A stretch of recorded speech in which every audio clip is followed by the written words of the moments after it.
Bueno, muy buenas noches. Tengan todos ustedes muy buenas noches.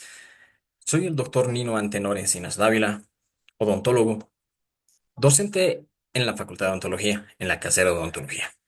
Precisamente acá para poder realizar todo lo que es una clase de la anatomía humana.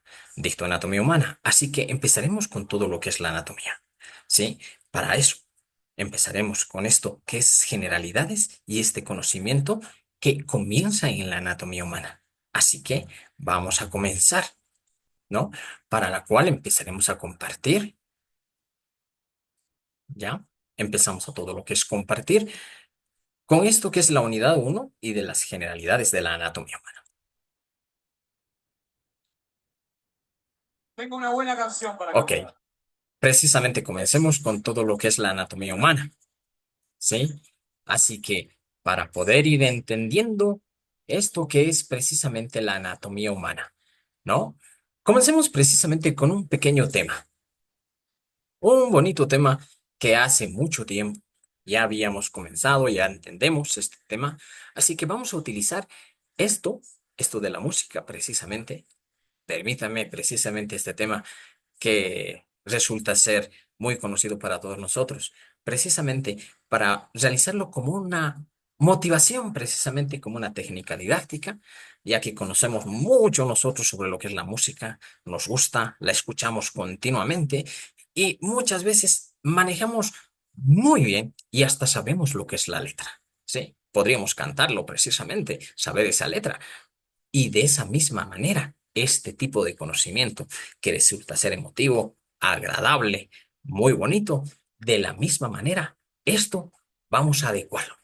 Vamos a hacer precisamente que esto se enlace con esto que es la unidad uno, las generalidades de la anatomía humana. De esta manera, quede grabado en nuestros cerebros. Es decir, vamos a utilizar esto como si fueran tatuados en nuestro conocimiento, en nuestro cerebro, de este conocimiento que es de lo más interesante que es la anatomía humana.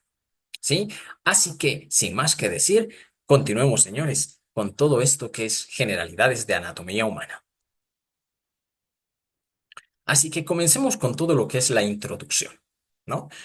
Bien, para poder empezar con esto de la introducción de la anatomía humana, vemos precisamente la importancia de todo esto, señores, que es la anatomía humana, que precisamente tenemos que conocer. ¿Por qué es importante esto de la anatomía humana y en la odontología? Señores, si nosotros no manejamos la anatomía humana, pues no podremos ejercer esto que es la odontología. Difícilmente nosotros podremos ejercer como profesionales en la odontología si no manejamos la anatomía. Esa es la importancia. ¿Por qué? Imagínense, si nosotros hacemos una exodoncia dental, hacemos un implante, tendremos que poner anestesia. Es decir, ¿dónde lo pondremos? ¿Para qué nos sirve? Bueno, precisamente para poder hacer esta cirugía. ¿Pero dónde? ¿A qué nervio? ¿En qué lugar? ¿En qué sector? No es simplemente el hecho de poder poner anestesia y punto, sino que tenemos que conocer muy bien los reparos anatómicos. Esto en la odontología resulta ser muy importante, ¿no? No solo ya sea en lo que es la implantología, lo que es la cirugía maxilofacial, sino en otro tipo de todas las especialidades, ya que realicemos nosotros la endodoncia, realicemos lo que es la estética dental, realicemos rehabilitación, ¿sí? Es decir, prótesis, ¿no? Veamos precisamente cómo es un desdentado, qué es lo que ha pasado con esos maxilares, con esos procesos alveolares, cómo quedan, el tipo de arco, es decir, un conocimiento preciso de la anatomía para poder realizar distintos tipos de tratamientos, el que queramos, ya sea odontoplastia, ya sea ortodoncia. Por ejemplo, en la ortodoncia necesitamos manejar lo que son los puntos craniométricos, dónde los vamos a encontrar, dónde se encuentran, para qué sirve.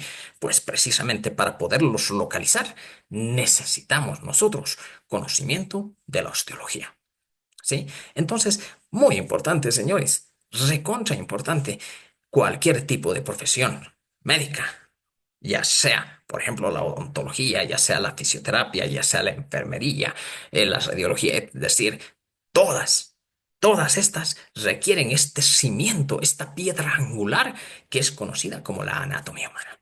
cuáles son los objetivos. Ya les había indicado, ¿no? Precisamente ese conocimiento muy preciso de lo que es la anatomía humana resulta ser muy importante. ¿Por qué? Si nosotros no conocemos lo que es un cráneo precisamente, ¿cómo podremos agarrar y realizar implantes? O, por ejemplo, hacer una cirugía, encontrar un tumor, dónde se encuentran las fracturas. Señores, sin anatomía no podemos realizar ningún tipo de profesión.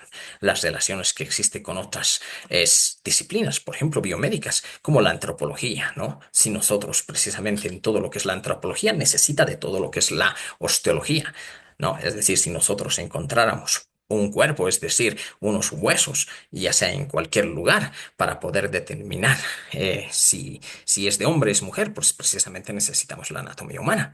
No, si nosotros precisamente quisiéramos saber las edades, pues necesitamos lo que es la anatomía humana. Es decir, en todo tipo de conocimientos, en todo tipo de ciencias. Si queremos nosotros, por ejemplo, reconocer cómo aquella persona era físicamente, pues conocimiento de todo lo que es la anatomía humana resulta ser muy importante. ¿Sí? Sin ello no lo podemos realizar. Todo tipo de profesiones necesitan este conocimiento. Por eso la importancia de que dentro de todo lo que es la currícula, siempre vamos a encontrar que está en los primeros años, ¿no? Continuamos precisamente, ¿sí? Así que vamos viendo dentro de esto precisamente, ya dentro de lo que es la definición de la anatomía humana, definimos a la anatomía de este término que es denominado como el anantemos o como a mí me gusta denominarlo como el anátomos. ¿Por qué lo denominamos precisamente como anátomos? Precisamente porque lo encontramos en lo que es anatomía de Gardner, esto que indica que es disecar o cortar, ¿sí? Es decir, que la anatomía humana requiere precisamente la disección de todo lo que es un cuerpo para poder encontrar qué es lo que encontramos si nosotros retiramos dentro de esto. Precisamente levantaremos la piel, buscar un músculo, una arteria, un nervio, un órgano. Es decir, por eso requerimos la anatomía humana sin lo que es la práctica dentro de lo que es el anfiteatro, estos laboratorios de lo que es la anatomía humana, pues no serviría de nada. Hacer simplemente por imágenes, como las podemos encontrar aquí precisamente, no es precisamente necesario, ¿ya? Poder encontrar, poder entender todo lo que es la anatomía si solamente lo hacemos desde un punto de vista en imágenes. A esto llamaríamos como saber, ¿no? Saberlo, verlo en diapositivas, ver las imágenes. Pero si nosotros no vemos lo que es saber hacer, que es la práctica, pues difícilmente también, si no tenemos lo que es saber hacer la práctica, no, simplemente con la parte teórica no funciona. Es como decir que yo podría agarrar y entender muy bien la parte teórica de cómo realizar un puente. Pero ¿y cómo lo voy a hacer en la práctica? Pues necesario. De todo tipo de conocimiento dentro de todo lo que es la universidad, requiere lo que es saber hacer y también el saber ser precisamente esos valores que también el estudiante necesita conocer, necesita mantenerlos y utilizar ese tipo de valores como la ética, ¿no? O como dentro de lo que es el anfiteatro, que precisamente respetamos aquellos cuerpos que nos tensionan, como lo decía precisamente Andrés Besalio. Sí, Señor, perdóname por destruir aquella obra de tu creación, pero es para conocerla. Clasificamos también todo esto, ¿no? Y obviamente, sin entender que precisamente la anatomía es el estudio de las estructuras del cuerpo humano. Es decir, nosotros utilizamos un órgano y vamos a ver cómo es, ¿sí? ¿Qué estructuras tiene? ¿Qué forma tiene? ¿Qué elementos anatómicos? ¿Qué detalles presenta? ¿No? Entonces, eso es lo que es la anatomía humana. Clasificamos también a todo lo que es la anatomía humana en lo que es la anatomía descriptiva, la anatomía topográfica, la anatomía funcional y la anatomía patológica. ¿Qué es la anatomía descriptiva?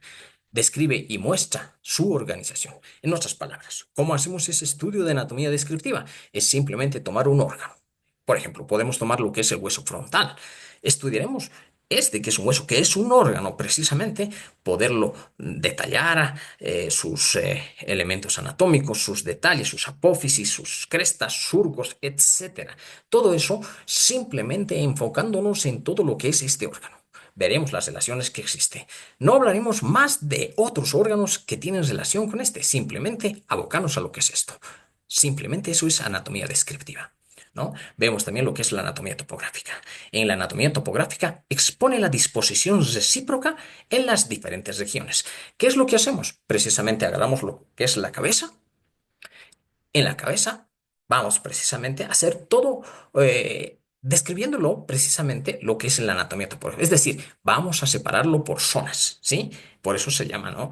Que lo vamos a determinar, lo vamos a dividir en regiones. Por ejemplo, tenemos lo que es la región nasal, la región palpebral, la región geniana, mentoniana, la región occipitofrontal, temporal, etcétera, tanto superficiales como profundas. Es decir, vamos separando topográficamente por regiones. ¿Qué es lo que hacemos? Por ejemplo, si nosotros nos ponemos a estudiar lo que es precisamente la región nasal, determinaremos qué forma tiene, cuántos bordes, sus límites, determinaremos, estudiaremos lo que es la piel, cómo es la piel en este sector, delgada, gruesa, veremos si existe o no existe lo que es el tejido celular cutáneo, músculos, arterias, venas, nervios, huesos, cartílagos, etcétera. Es decir, en esta región nosotros estudiamos lo que es la piel, ¿sí? ¿Cómo es la piel? ¿Qué es un órgano? Veremos los músculos, inserciones, su acción, etcétera, que es otro órgano. Veremos los nervios, qué nervios se encuentran en este sector, motores, sensitivos, arterias, venas, son órganos. Veremos qué huesos existe, como los huesos propios de la nariz, por ejemplo, las apoyas ascendentes del maxilar superior. Veremos cartílagos, que obviamente son órganos. En otras palabras, estudiamos todos los órganos de esta región. Si lo comparamos con la anatomía descriptiva, esta solamente se refiere a ese estudio de un solo órgano. Nosotros en anatomía topográfica vemos a dos. ¿Por qué es importante? Pues precisamente al hacer la disección, nosotros requerimos este conocimiento para ver lo que vamos a encontrar en esta región, precisamente, si queremos hacer una cirugía, ¿no? ¿Qué órganos, qué elementos?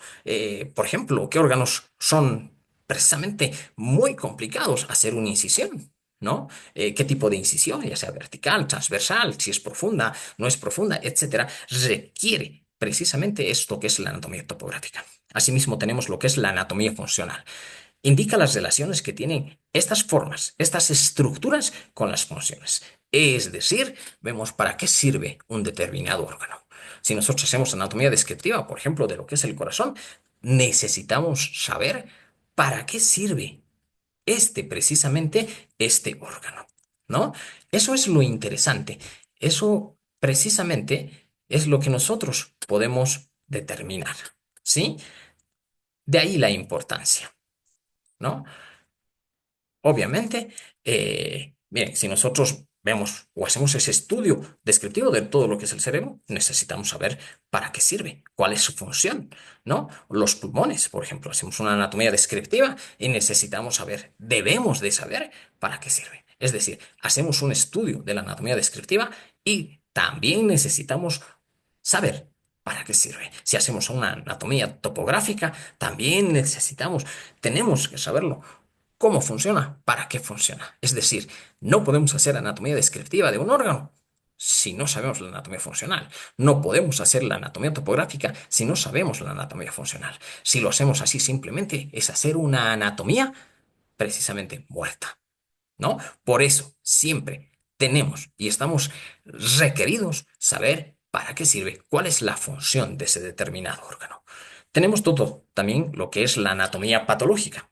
Anatomía patológica precisamente estudia y describe las patologías de las estructuras de los órganos. En otras palabras, ¿no? Este tipo de tema, esta materia, esta asignatura se realiza prácticamente en segundo año de todo lo que es la odontología. Por ejemplo, en medicina se realiza en tercer año. Pero para poder conocer, para poder entender lo que es la anatomía patológica, necesitamos saber lo que es la anatomía humana. Es decir, hacemos un estudio de la anatomía humana en términos de normalidad, ¿no? Si nosotros sabemos, conocemos, manejamos cómo es la anatomía normal, pues precisamente así conoceremos que existe un proceso patológico, es decir, tumores, si son benignos, si son malignos, etcétera. También sin separar de esto, en primer año llevamos lo que es la histología, lo que es la embriología. La histología, una anatomía microscópica. ¿Por qué? Porque se dedica al estudio de las formas, las funciones de lo que son las células, los tejidos. Es microscópica. Hacemos lo que es la embriología, ¿no? Una anatomía precisamente de lo que es el embrión, desde el momento que ha sido concebido hasta el momento de todo lo que es el alumbramiento, ¿no? Sabemos cómo se forma, precisamente de cuántas células, cómo se forman los huesos, cómo se forman los cartílagos, cómo se forma la piel y etcétera. Es simplemente hacer un tipo de anatomía, pero embriológica.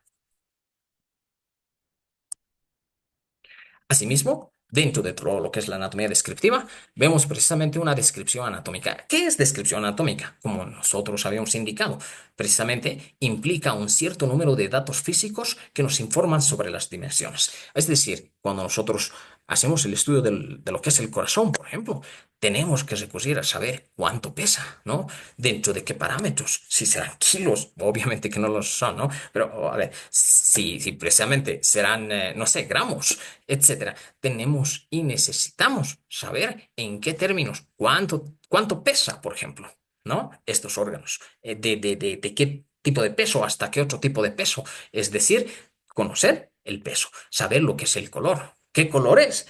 Podemos ver en el corazón, por ejemplo. Qué color presenta lo que es el cerebro, saber también todo lo que es la consistencia, es decir, de todos esos órganos. Esto implica precisamente que cuando nosotros hacemos ese estudio descriptivo, ya sea topográfico, de los diversos órganos, los utilizamos de estos órganos y estos conocimientos, estos pesos, estos detalles, precisamente son de cadáveres sin que se han realizado, ¿no? Precisamente que no hayan sido formalizados. Muchos se pueden agarrar al ver lo que es, por ejemplo, la consistencia del cerebro, que es gelatinosa. Y si nosotros vemos en cadáveres, en cerebros, con piezas anatómicas que encontramos dentro del anfiteatro, vemos precisamente que no presenta esa consistencia gelatinosa. ¿Por qué? Porque el formol precisamente altera el tipo de consistencia en términos normales, ¿no? O el color precisamente. Entonces, siempre tener en cuenta que la formalización evita precisamente el proceso de putrefacción, pero altera mucho lo que es la consistencia y el color. Eso tiene que estar adecuado, tenemos que estar conscientes precisamente que cambia. Vemos todo lo que es la forma, ¿no? Es decir, la anatomía es una ciencia, ¿sí? Que siempre compara. ¿Sí? Todos estos órganos, ya sea con figuras geométricas, sean pirámides, sean cubos, prismas, esferas, etcétera. Por ejemplo, si nosotros vemos la porción petrosa del hueso temporal, presenta la forma de una pirámide de base cuadrangular con el vértice truncado, ¿no? Podemos ver lo que son las más laterales, que son cubos. Podemos ver prismas, podemos ver esferas, etcétera. Siempre va a comparar. ¿Sí? Con figuras geométricas, ¿no? Y otras que pueden ser observadas precisamente en lo que es la naturaleza, por ejemplo, la luna, el árbol, hoja, ¿no? Es decir, que vamos a ver, por ejemplo, si nosotros hacemos el estudio de lo que es el maxilar inferior, las ramas, el borde superior, vemos precisamente que existe una escotadura que se denomina como sigmoidea. ¿Qué quiere decir sigmoidea? Una media luna, ¿no? Y así vamos precisamente comparando con aquellas que encontramos, por ejemplo, con hojas. ¿No? Cuando vemos lo que es el estudio de la cara interna del hueso parietal, vemos precisamente que tiene una serie de canales que son similares a las nervaduras de la hoja de higuera, es decir, las vamos comparando. Tenemos otros que son imaginarios, por ejemplo, como la cabeza, cuello, surco, tuberosidad, eminencias, es decir, vemos un estudio más o menos arquitectónico de lo que son estos órganos. Por ejemplo, en un fémur veremos si tiene cabeza, tiene el cuello, si la cabeza es anatómica, el cuello es quirúrgico, es clínico, en las piezas dentarias muchas veces. Precisamente en la cuestión del cuello vemos que tiene un cuello quirúrgico, un cuello clínico, un cuello quirúrgico.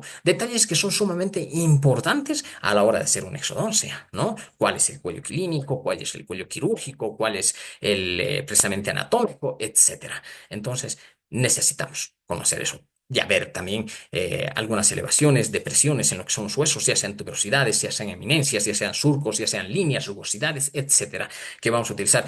Todo esto y este conocimiento que tenemos que saberlo para poder hacer el estudio de todo lo que es la anatomía, de esas formas, de esas estructuras, ¿sí? Eh, por ejemplo, lo que es cóncavo, lo que es precisamente cóncavo, convexo, etcétera. Muchos detalles que vamos a estar inmersos. Saber estos detalles es de importancia en el estudio de la anatomía humana. Asimismo, vemos lo que son los vocablos latinos, ¿no? Por ejemplo, como el foramen, magnum, secum, additus enantrum, etcétera. Una multitud de varios detalles que son latinos, o sea, que vienen de vocablos latinos, ¿no? En un congreso precisamente de anatomía, indican que se debe utilizar nombres técnicos. Pero esto queda tan, ¿cómo diríamos? Como si estuviera tatuado en el conocimiento de todos lo que son los libros, que utilizamos bastante esto. ¿Qué es foramen?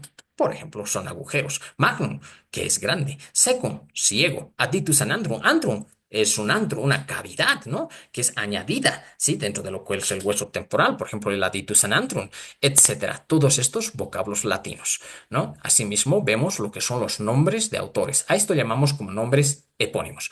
Por ejemplo, el ganglio de Gasser, el acueducto de Silvio, el tubérculo de Chasaginac, la cisura de Rolando, la bola adiposa de Bichat, ¿no? Detalles que siguen dentro de todo lo que es la anatomía. Existen nombres técnicos, evidentemente existe todo lo que es una sinonimia, pero muchos de estos detalles ya quedan inmersos, ya quedan adecuados, ya diríamos que quedan permanentes en muchas estructuras. Por ejemplo, tenemos lo que es la bola adiposa de Bichat. ¿No? Es una bolsa serosa geniana que encontramos en las mejillas, por fuera de todo lo que es el músculo buccinador, ¿no? Por delante y abajo de lo que es el músculo macetero. Esta bolsa serosa, precisamente bolsa adiposa geniana, tiene el nombre de Bichat, ¿no? Y obvio, de esto sale todo lo que es la bichectomía.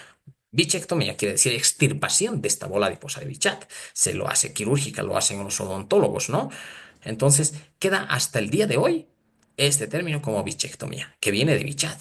Ahora, ¿por qué se denominan epónimos? Pues precisamente porque estos investigadores, estos científicos, estos anatomistas son los que habían encontrado estas cisuras, estos surcos, estas eminencias, etcétera, ¿no? Y que ya les colocaron precisamente lo que es el nombre de estos autores. Por eso se denominan como epónimos, ¿no? Gasser, por ejemplo, el ganglio de Gasser, ganglio trigeminal, bueno, ganglio trifásico, etcétera. Entonces, vamos a estar inmersos en todos estos detalles, que es necesario conocerlo. A esto llamamos nosotros como términos especiales anatómicos. A partir de esto, también precisamente en lo que es la terminología anatómica, vemos lo que son los planos. Para entender lo que son los planos, tenemos que entrar en lo que es la posición del cuerpo humano, es decir, una posición anatómica. Es decir, hablamos de esta posición anatómica en todo lo que es el cuerpo humano, precisamente de pie, ¿sí?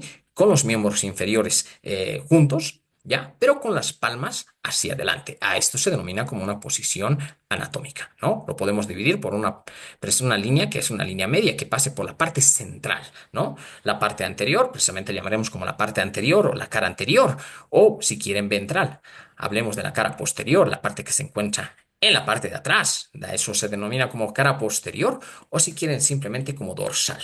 ¿No? ¿De qué detalles más podemos hablar? Por ejemplo, como esto que se aplica más en lo que son los miembros, como el extremo distal, esta parte donde los dedos, y el extremo proximal a nivel de los hombros. Es decir, se denomina proximal a aquel extremo que se acerque, sea próximo a lo que es la línea media y el que se aleje distal.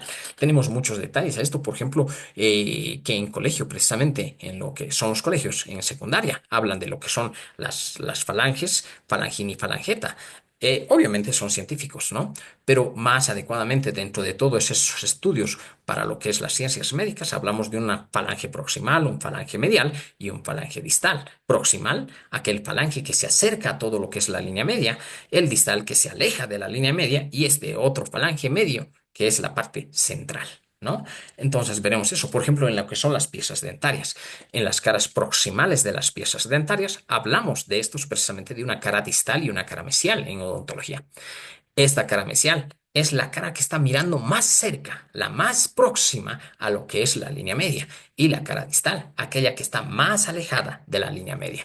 Hablaremos de las líneas, de lo que son precisamente los conductos, hablemos de las raíces, ¿no? Una raíz distal, una raíz mesial, una raíz palatina. Entonces, este conocimiento de estos términos anatómicos son precisamente importantes en el estudio de la anatomía y esto en el ejercicio de nuestra profesión, en cualquier tipo de especialidad.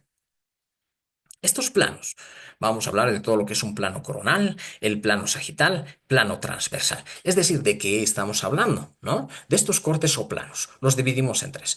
Coronal. ¿Por qué se denomina coronal? Este corte, precisamente es aquel corte vertical que divide el cuerpo en una parte anterior y una parte posterior. Se denomina coronal precisamente porque está pasando que pasa o es paralelo por la sutura coronal. Tenemos la sagital, este corte que también es vertical, pero que precisamente este de acá, que divide al cuerpo en una parte izquierda y una parte derecha. ¿Por qué se llama sagital?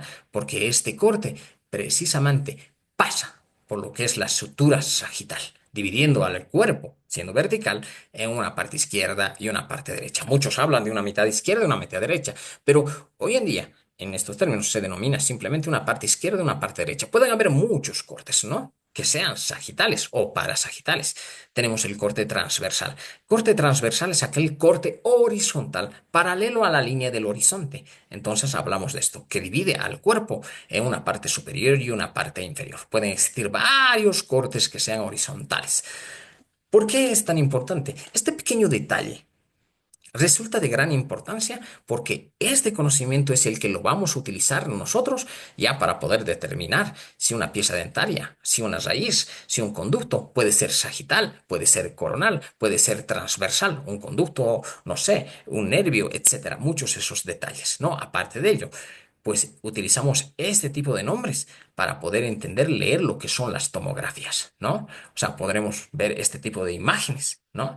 Y con este tipo de estas imágenes vemos si es un corte coronal, si es sagital, etcétera. Con esto podremos entender lo que son las tomografías, ¿no? Vemos precisamente lo que es el coronal. Ya les había dicho, corte coronal, un corte vertical que pasa por lo que es la sutura coronal. La sutura coronal es precisamente aquella articulación sinartrósica entre lo que es el borde superior del hueso frontal articulado con los bordes anteriores de los huesos parietales. Forma lo que es la sutura sagital, sinartrósica y todo corte que pase, que es vertical, dividiendo el cuerpo en una parte anterior y una parte posterior.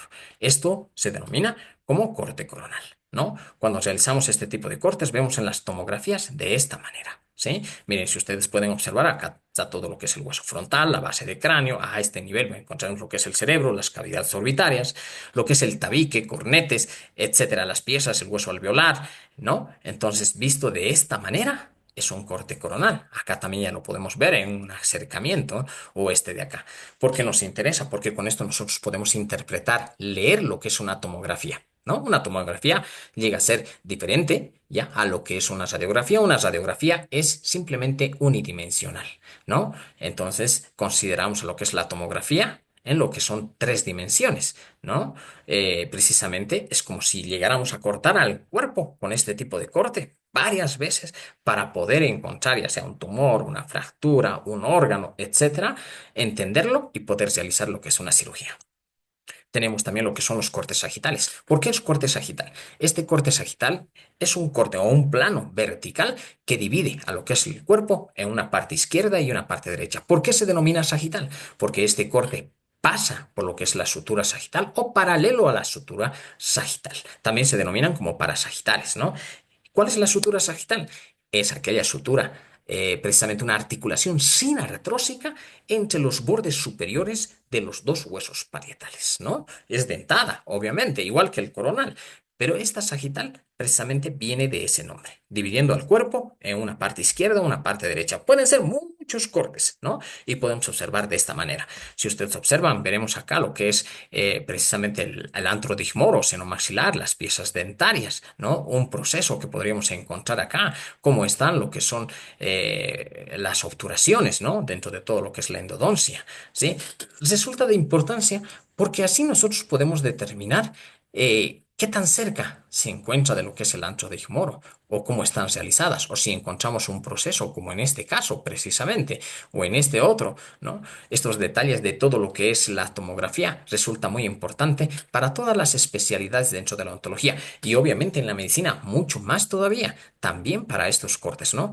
Saber, interpretar, leerlo, conocer todos estos planos para entender lo que son las tomografías. Señores, siendo tan pequeño,